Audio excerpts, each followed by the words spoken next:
Banamu Pretty Nicole ono gwe mulaba olunaku olwaleero agenze mu office ya Balamu. Mu office ya Honorable Balamu era ng'eno gy'agenda okubeera ng'ate amuyambako okusasula ebisale bye eby'essomero wabula ng'ate agamba nti agenda mu senior fo naye ate bwe mba nzijukira mu 2023 Pretty Nicole si we yatuula P7 but anyway ndowooza balina engeri ate gye bakikozeemu naye ng'ate agenda kuba amuyambako okubeera ng'ate amusasulirayo kasente ku ssomero wabula ng'ate bamufudde ne ambassador mu Ministry of Labour and Gender ow'abaana. Ndowooza ate abaana bagenda kubeera bamulabirako mu ngeri emu oba endala wabula ng'ate mukwano nkujukiza nti this is Patricia's latest. Make sure that you subscribe, like and share, tap the notification bell obeere ng'ate ogetinga notified buli nteeka ekipya kweno channel ate katulabe Pretty Nicole ne Minister Balamu.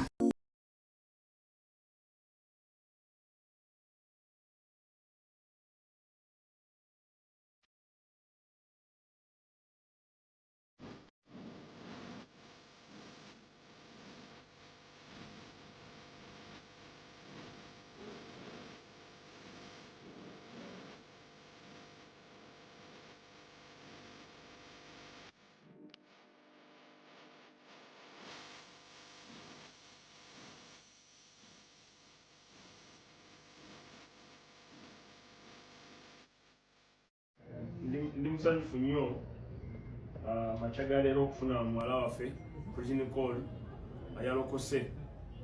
Pretty Nicole emabega abadde afuuse ekigambo eky'omwana omwononefu naye nsanyuse nnyo okuba nti leero azze n'agamba anko ebyo byonna nabirese kati ndi mwana mulungi guno omwaka 2025 omwaka gwakkola ate era nafa n'amawulire amalungi nti ali mu kusoma yazeeyo okusoma adult education jagenda ali mu senior 4 term 1 so nangamba abuzeyo term 2 tumasola omukwatirako omukwatireko nembuuza akasola sene meka timutwala namwe meka mwetaani nembuuza term 2 emitwalo 9 nti yes so emitwalo 9 ngenda zimusasulira amala okusoma abeeremu n'emyaka 18 akole byayagala okukola byonna naye mujjukiza nti yeeyise bulungi kubanga sirimu akyaliyo ate n'obulwadde bw'obukaba obulala ate n'okufuna embuto nga teyeeyagalidde. So Pretty njagala ogenda osome obeere mwana mulungi, okay? So njagala obeere mwana wampisa ate obeere mwana bulungi oyambalenga bulungi njagala oyambalenga ki? Yes, tunulira abo abasajja abagala okulaba bakubonoona. Njagala oyambale bulungi osome tonywa njaga tonywa mwenge tobeera mu bbaala toyagala basajja paka ng'owezeza emyaka 18 then n'abasajja abe 18 obegendereza obakebeze kubanga balwaza. Abasajja bakola ki? Nga n'abakazi balwaza. So study, focus, ate w'abantu abakulu ekitiibwa okuddamu okusanga ng'olina empisa embi nga nkusanga n'abakazi abakulu n'alabye olwana simanyi ne hajjati yanyi simanyi haji yani simanyi kulusumu ani sikusanga mu ebyo ebintu. Abo bakazi bakulu buli mwana muto ojja kufuna abavubuka b'emyaka gyo, okay? So that is my advice, go and study newe bali kulokoka omubanga olokusenga kifunga olokose ndi muzadde we paka nga 18 oli muzadde we yamutwala ku ssomero kati ngenda kubeera muzadde we w'ebbali omulala nga minisita ndi muzadde w'abaana bonna so njagala obeere mwana wa mpisa owulidde.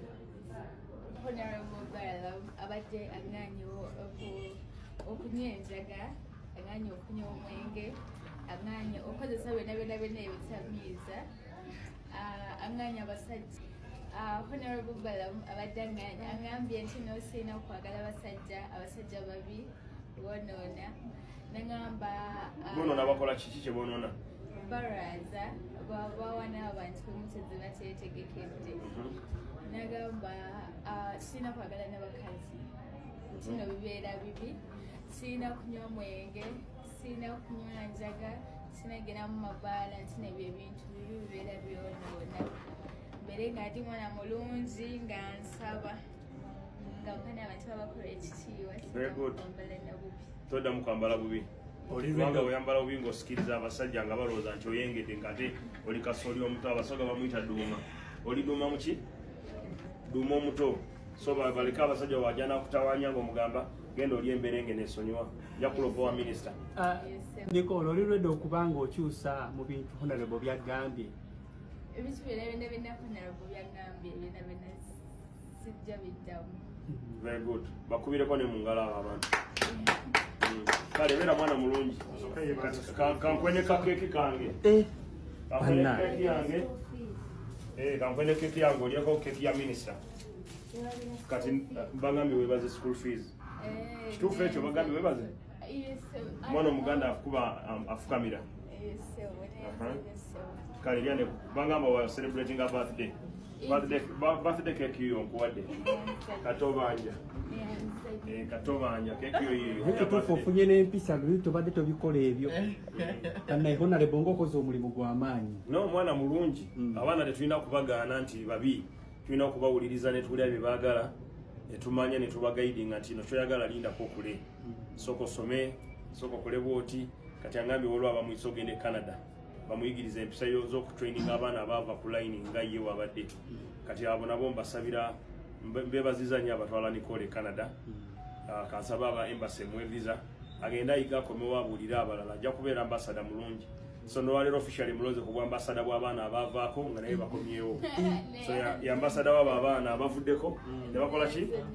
Ne bakomawo kati akomyewo agenda kubeera ambassador wa ministry ya agenda. Byonna ebibadde involved ye ebyabadde ayitamu all over social media obadde ng'obiraba? Mbiraba n'enyiga. Ate nenyigira nnyo abantu abakulu abakozesa ono omwana omuto. Abamuyambisa ne bamutunda mu basajja abakulu. Abamuyambisa okumufunamu ezawalagi. Abamuyambisa okumufunamu emandule. Aba bantu katugenda kutandika okubakwata. Bwe nasanga omuntu akwata ono kati temulaba Pius naye aterera. Kanona agenda kuterera. Tujja kubatereza mpola tuleme kubaboola nti balalu. Ekibatawaanya tebalina abantu bababuulirira. So I wish you the best. Enjoy your cake. So mwe abali eyo Kristo yono yaterera angambi tayagala kwesembereza abasajja tayagala njaga tayagala walagi tayagala nebiri ebyabakazi ku bakazi yayagala kufokasinga mu kusoma angambi kati ali mu senior 4 simanyi oba angambi mazima oba nimba kyasomera Kyambogo very good kyali Kyambogo asoma mu adult education nangamba yasasudde taamu eno kati amuzayo taamu 2 so nga minister w'abaana nena musasulira tamu ezebiri sikade mpalo kyenda amalesi yafo chamanyi nyezo magaliza birungi ere kale you be reformed be able to kale God bless you kale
ate bwati omwana bwafuuse brand ambassador mu Ministry of Gender and Labour. Ate ng'era omwana bamuwadde ka bursary yagenze mu adult education. Naye ate waba tannafuuka adult, ebeera adult education. Naye ng'ate agenze anyway. Naye nga mukwano nkujukiza gwa tannaba kubeera nga subscribinga, likinga, ate sharinga or tapping notification bell obeere nga ogetinga notified buli lwe nteekayo ekipya ku eno channel. Thank you so much for watching. Bye bye.